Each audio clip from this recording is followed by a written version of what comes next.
কেমন ঠান্ডা পড়েছে এবারে? বিরাট ঠান্ডা এবছর, মানে আমি জীবনে এটা দেখি নাই। 67 বছর বয়স হলো আমার। আজকের দিনটিকেই মনে করা হচ্ছে বছরের শীতলতম দিন। পুরুলিয়াতে আজ সর্বনিম্ন তাপমাত্রা ছিল 6.1 ডিগ্রি সেলসিয়াস, সর্বোচ্চ তাপমাত্রা 25 ডিগ্রি সেলসিয়াসের কাছাকাছি। সকালের দিকে কুয়াশাচ্ছন্ন মেঘ থাকলেও বেলা বাড়তেই আকাশ পরিষ্কার ও ঝলমলে রোদ। শীতের এই অনুভূতি গায়ে মেখেই জঙ্গলমহলের ঐতিহ্যবাহী প্রাচীন উৎসব টুসু পরবে মাতল সকলে। এক কথায় এই মকর পরবে গায়ে শীত মেখেই স্বচ্ছন্দ বোধ করছে জঙ্গলমহল পুরুলিয়া। কাল তাপমাত্রা কিছুটা বাড়বে।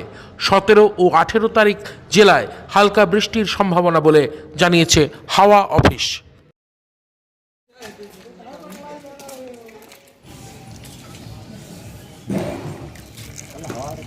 কম দিবি রে।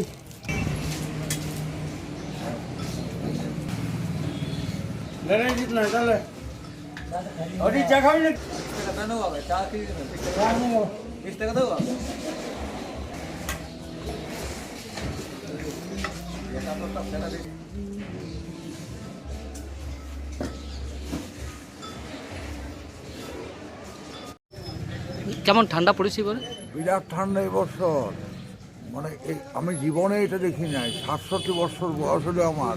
কিন্তু এখন যে বয়স্কদের প্রচণ্ড অসুবিধা, বিশেষ করে ছোটো ছোটো ছেলেমেয়েরা স্কুল যাওয়ার ক্ষেত্রে বহুত অসুবিধা ঘটে। ছোটো ছেলেমেয়েরা ঠান্ডা ভোগ করে নিয়ে শিক্ষা অর্জন করতে যাচ্ছে, দেখে খুব খারাপ লাগছে।